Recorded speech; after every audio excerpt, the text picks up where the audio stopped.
नमस्कार दोस्तों, आज हम देखेंगे कि पेरिस पीस कॉन्फ्रेंस के डॉक्यूमेंट्स और एग्रीमेंट ने कैसे वर्ल्ड वॉर 1 के बाद दुनिया और खासकर यूरोप में और स्पेशली जर्मनी को कैसे तोड़ दिया और वर्ल्ड वॉर 2 का बीज बो दिया।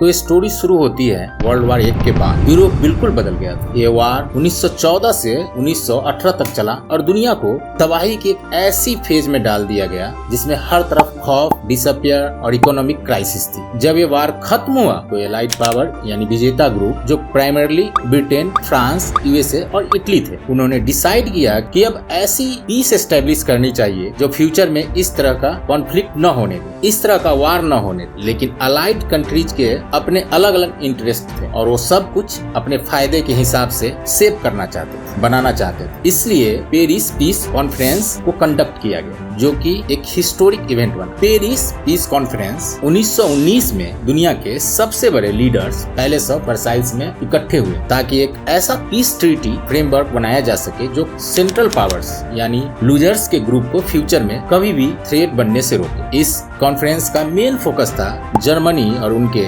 एलाइज पर स्ट्रिक्ट कंडीशंस लगाना और नए बाउंड्रीज और एग्रीमेंट के थ्रू यूरोप के मैप को नया शेप देना। यहीं पर ट्रीटी ऑफ वर्साइल्स की शुरुआत हुई। लेकिन इसके अलावा बाकी सेंट्रल पावर्स के लिए भी अलग अलग ट्रीटी बनाई।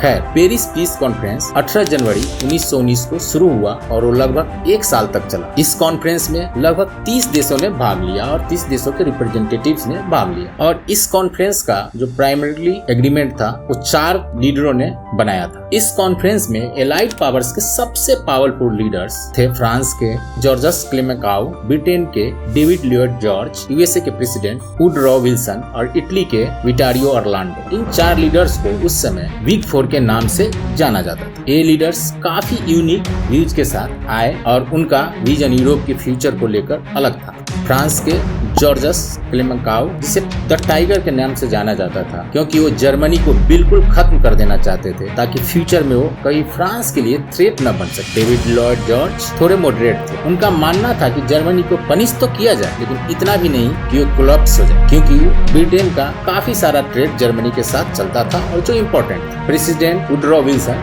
यूएसए की तरफ से आए और अपने 14 पॉइंट्स को लेकर आए जो एक आइडियलिस्टिक पीस विजन देना चाहते थे। विल्सन का ड्रीम था लीग ऑफ नेशंस क्रिएट करना जिसमें सभी नेशंस अपने डिस्प्यूट्स पीसफुली रिजॉल्व कर सके। खैर, यूएस सीनेट ने इस ट्रीटी को रिजेक्ट कर दिया एंड बाद में 25 अगस्त 1961 में जर्मनी के साथ एक अलग ट्रीटी साइन किया, पीस ऑफ बर्लिन के नाम से। इटली के प्राइम मिनिस्टर विटोरियो ऑरलैंडो भी अपने देश के लिए कुछ टेरिटोरियल गेन्स लेने आए थे, लेकिन उन्हें कॉन्फ्रेंस में ज्यादा सीरियसली नहीं लिया गया, जिससे इटली को काफी डिसअपॉइंटमेंट हुई। खैर, जो पेरिस पीस कॉन्फ्रेंस में ट्रीटी साइन हुआ, अब हम उसे देखते हैं, जो टोटल 640 पेजेस का था। पहला ट्रीटी जो साइन हुआ वो था ट्रीटी ऑफ वर्साइल्स 28 जून 1919। खैर, इस ट्रीटी को हम डिटेल्स में आगे देखेंगे। जो दूसरी ट्रीटी साइन हुआ वो था ट्रीटी ऑफ सेंट जर्मन, जो 100 पेजेस की थी। 10 सितंबर 1919 को साइन होने वाली ट्रीटी ऑफ सेंट जर्मन के थ्रू ऑस्ट्रिया के काफी टेरिटरीज को सेपरेट कंट्रीज में चेंज कर दिया गया, जैसे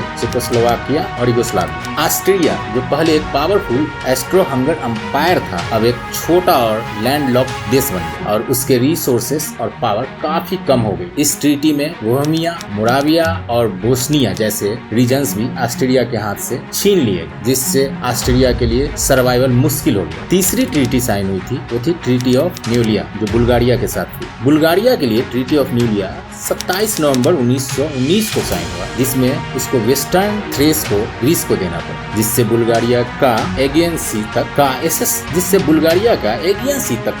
खत्म हो गया। ये ट्रीटी 60 पेजेज में लिखी गई और बुल्गारिया के मिलिट्री को 20,000 सोल्जर्स तक लिमिट कर दिया गया। साथ ही उन पे कुछ रिपार्टेशंस भी इम्पोज हुई। बुल्गारिया में इस ट्रीटी की वजह से इकोनॉमिक और सोशल अनरेस्ट बढ़ने लगा, जो फ्यूचर कॉन्फ्लिक्ट्स का रीजन बना।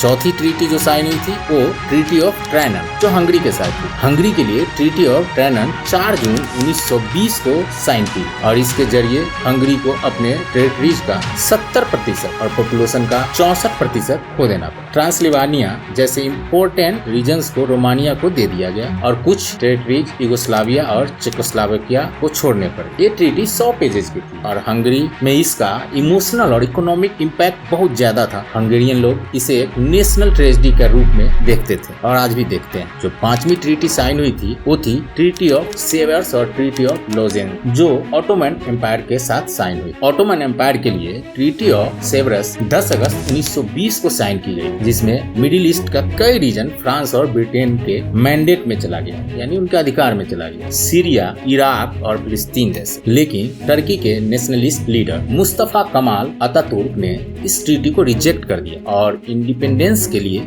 लड़ाई लड़ी। फाइनली ट्रीटी ऑफ लॉसेंस जो 24 जुलाई 1923 के साइन हुआ, उसके थ्रू ऑटोमन एम्पायर की जगह रिपब्लिक ऑफ टर्की को ऑफिशियली रिकॉग्नाइज किया गया, जिसमें टर्की के बॉर्डर्स सेट हुए और उनका इंडिपेंडेंस एस्टैब्लिश हुआ। खैर, अब हम सबसे पहली ट्रीटी की बात कर लेते हैं जो हमने बोला था वीडियो में हम आगे बात करेंगे। वो थी ट्रीटी ऑफ वर्साइल्स, जिसे जर्मनी के साथ साइन किया गया। इस ट्रीटी को डिस्कस करने से पहले एक रोचक फैक्ट की बात करते हैं। जब ये ट्रीटी साइन हो रही थी, जर्मन डेलीगेशंस को कॉन्फ्रेंस में फ्रांस के पैलेस के एक अलग कमरे में रख दिया गया और उनसे कहा गया कि अगर उन्होंने साइन नहीं किया तो उन पे दोबारा वार डिक्लेयर कर दिया जाएगा। एक साइकोलॉजिकल प्रेशर और इंसल्ट थी जो जर्मनी के लोगों के लिए इमोशनल घाव बन गई। खैर, ट्रीटी साइन हुई। इस कॉन्फ्रेंस के सबसे बड़ा और इम्पैक्टफुल रिजल्ट था ट्रीटी ऑफ वर्साइल्स, जो 18 जून 1919 को साइन हुआ और जर्मनी के ऊपर इम्पोज की। इस ट्रीटी के 440 आर्टिकल्स और लगभग 240 पेजेज में जर्मनी के लिए स्ट्रिक्ट कंडीशंस थी और सबसे पहले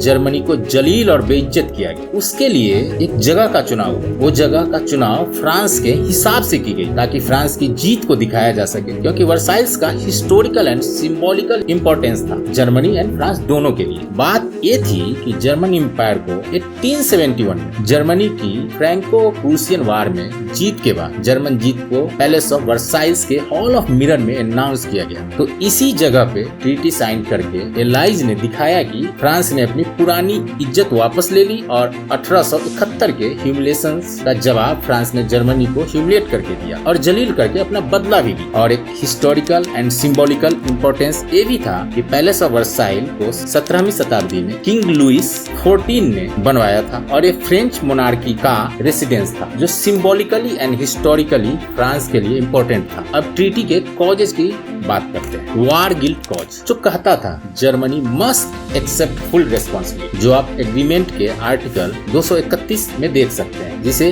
गिल्ट कॉज आर्टिकल भी कहा जाता है, जो ट्रीटी के सबसे शर्मिंदगी भरा और कंट्रोवर्शियल पार्ट था। इस क्लॉज ने जर्मनी को ऑफिशियली वर्ल्ड वॉर 1 के लिए रिस्पॉन्सिबल डिक्लेयर कर दिया। एलाइड पावर्स ने कहा Germany must accept the full responsibility for causing all the loss and damage. ये लाइन सिर्फ एक फॉर्मल स्टेटमेंट नहीं थी, एक साइकोलॉजिकल अटैक था जो जर्मनी के नेशनल प्राइड को सैटर कर रहा था। इस क्लॉज के तहत जर्मनी को रिपार्टेशंस का बहुत बड़ा बर्डन उठाना पड़ा। इनिशियल रिपार्टेशंस का फिगर जो था वो था 132 बिलियन गोल्ड मार्क्स, जो आज के समय में अप्रॉक्स 33 बिलियन यूएसडी होता, जो उस वक्त के लिए इकोनॉमी के हिसाब से एक अनइमेजिनेबल अमाउंट थी। जर्मन लोगों को लगता था कि एक ऐसा घाव है जो कभी नहीं भरेगा। It is an unbearable burden that will draw Germany. एक जर्मन ऑफिशियल का स्टेटमेंट था जब रिपार्टेशंस का फाइनल फिगर अनाउंस्ड हुआ। उनके इकोनॉमी के लिए एक कंपनसेशन इम्पॉसिबल था और 1923 तक आते आते जर्मनी को हाइपर इन्फ्लेशन का सामना करना पड़ा। एक लोफ ऑफ ब्रेड खरीदने के लिए लोगों को मिलियंस मार्क्स देने पड़े। पैसा लिटरली इतना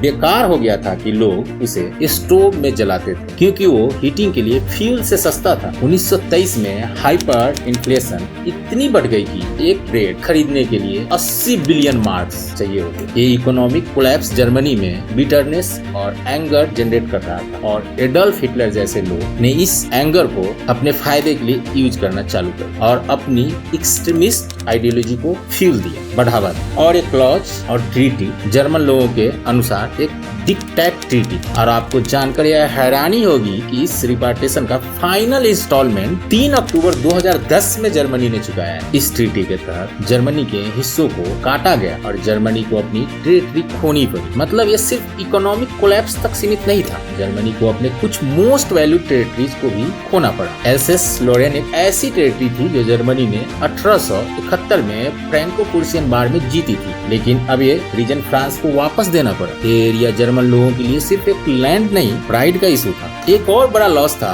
पोलिश कॉरिडोर का क्रिएशन। एलाइड पावर्स ने पोलैंड को सीएसएस देने के लिए जर्मनी के लैंड का एक स्ट्रिप ले लिया और पोलैंड को दे दिया। ये स्ट्रिप जो डैनजिंग से बाल्टिक सी तक जाती थी ने जर्मनी का लैंड जियोग्राफिकली डिवाइड कर दी। Our land is being carved like a piece of meat और वल्चरस। ये सेंटिमेंट था जो बहुत से जर्मन्स के दिल में था जब उन्होंने अपने लैंड को ऐसे स्प्लिट होते देखा। डैनजिंग को लीग ऑफ नेशंस के कंट्रोल में दे दिया गया और ये जर्मन सिटीजन्स के लिए ह्यूमिलिएशन थी, क्योंकि अब उनके अपने लोग अपने ही देश के दूसरे रीजन्स से डायरेक्टली कनेक्ट नहीं कर सकते। इसके अलावा जर्मनी को अपने ओवरसीज कॉलोनीज भी देने पड़ गए जो एलाइड पावर्स के बीच डिस्ट्रीब्यूट हो गए, जिसमें ब्रिटेन, फ्रांस और जापान को कुछ कॉलोनीज मिली। जर्मन लोगों के लिए ये ट्रीटी लॉस एक साइकोलॉजिकल और इमोशनल ट्रॉमा बन गया, क्योंकि वो एक समय पर पावरफुल एम्पायर थे और अब उनका लैंड उनसे छीन लिया गया। फिर मिलिट्री रिस्ट्रिक्शंस। अब बात करते हैं मिलिट्री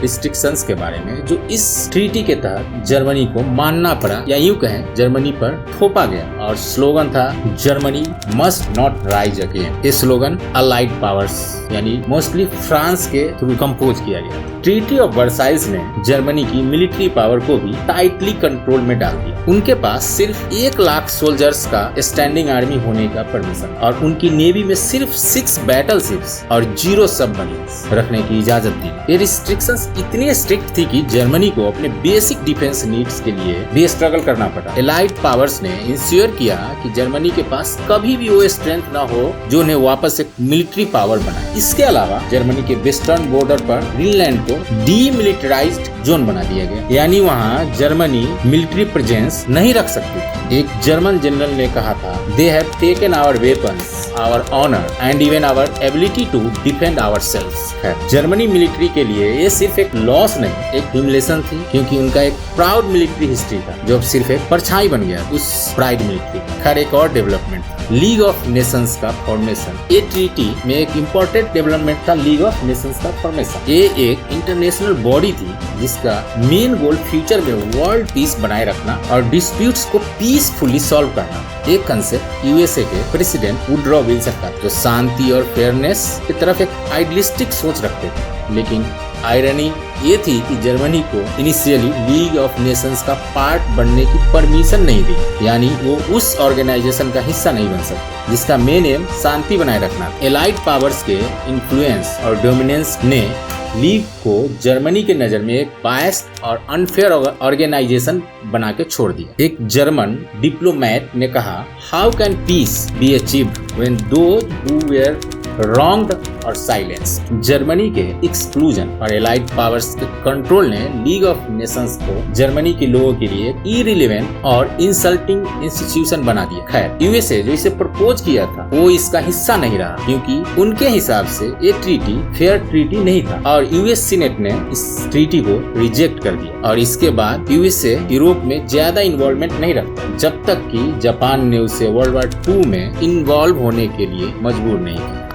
अब हम बात करते हैं पेरिस पीस ट्रीटीज के इम्पैक्ट क्या हुए थे। इन सब ट्रीटीज ने यूरोप को बिल्कुल नया शेप दिया, लेकिन सेंट्रल पावर्स में रिसेंटमेंट और बिटरनेस भी छोड़ दी। जर्मनी में ट्रीटी ऑफ वर्साइल्स के स्ट्रिक्ट टर्म्स की वजह से एडल्फ हिटलर जैसे नेशनलिस्ट लीडर्स उठने लगे, जिन्होंने इस ह्यूमिलिएशन का फायदा उठा के लोगों को अपने साथ जोड़ने की कोशिश की। ऑस्ट्रिया और हंगरी के लोगों ने अपने एम्पायर के कोलैप्स को एक लॉस और इंसल्ट की तरह देखा और बुल्गारिया और टर्की में भी इसको लेकर रिसेंटमेंट बढ़ने लगा। इस पूरे प्रोसेस के थ्रू एलाइड पावर्स ने एक ऐसा पीस एस्टेब्लिश करने की कोशिश की थी जो लॉन्ग लास्टिंग हो, लेकिन ये ट्रीटीज फ्यूचर के कॉन्फ्लिक्ट्स और इनस्टेबिलिटी का रीजन बन गई। जो फाइनली वर्ल्ड वॉर 2 का रूट कॉज भी बना और इसने फ्यूचर में होने वाले कुछ कॉन्फ्लिक्ट्स के बीज भी बो दिए। इस ट्रीटी की वजह से काफी कॉन्फ्लिक्ट पैदा हुआ। ये ट्रीटी जर्मन में एक stab in the back myth को पॉपुलर बनाया, जिसमें लोगों को लगता था कि जर्मनी को उनके ही पॉलिटिशियंस और ऑफिशियल्स ने एलाइड पावर्स के सामने झुका दिया और उन्हें अननेसेसरली वीक और ह्यूमिलेटेड पोजीशन में डाल दिया। ये मिथ फ्यूचर में जर्मन पॉलिटिक्स में एक स्ट्रॉन्ग फैक्टर बन गया, जो हिटलर के पावर राइज का रीजन भी बना। इथनिक टेंशंस भी हुए। इन ट्रीटीज का एक मेजर रिजल्ट ये था, इथनिक ग्रुप्स को अलग अलग न्यू कंट्रीज में डाल दिया गया, जो बाद में इथनिक कॉन्फ्लिक्ट्स का रीजन बना। चेकोस्लोवाकिया, यूगोस्लाविया जैसे नए कंट्रीज बनाए गए, लेकिन इन रीजन में इथनिक डाइवर्सिटी इतनी ज्यादा थे कि लॉन्ग टर्म स्टेबिलिटी मेंटेन करना मुश्किल हो गया था। एक और कॉन्फ्लिक्ट ऑटोमन एम्पायर का ब्रेकअप था। ऑटोमन एम्पायर के कोलैप्स ने मिडिल ईस्ट को कंप्लीटली रीसेप कर दिया। सीरिया, इराक, फिलिस्तीन जैसे नए टेरिटरीज को क्रिएट किया गया, जो आज तक रीजनल टेंशंस का रीजन बना हुआ है, जो आप देख भी सकते हैं। खैर, हम इस कंक्लूजन पे पहुंचते हैं कि पेरिस पीस कॉन्फ्रेंस और इन ट्रीटीज का इम्पैक्ट यूरोप के पॉलिटिकल और सोशल लैंडस्केप पर डीपली यूरोप के पॉलिटिकल और सोशल इश्यूज पर काफी डीपली प्रभाव पड़ा। ये एक अटेम्प्ट था पीस एस्टेब्लिश करने का, लेकिन ये अटेम्प्ट ज्यादा सक्सेसफुल नहीं रहा। आज भी ये ट्रीटीज एक रिमाइंडर है कि कैसे हम पीस को एस्टेब्लिश करते हैं। वक्त, बैलेंस और फेयरनेस का ख्याल रखें और ये कितना जरूरी है। आज के वीडियो में बस इतना। अगर आपको हमारी मेहनत पसंद आई हो तो हमारे चैनल को लाइक, शेयर और सब्सक्राइब जरूर करें। धन्यवाद।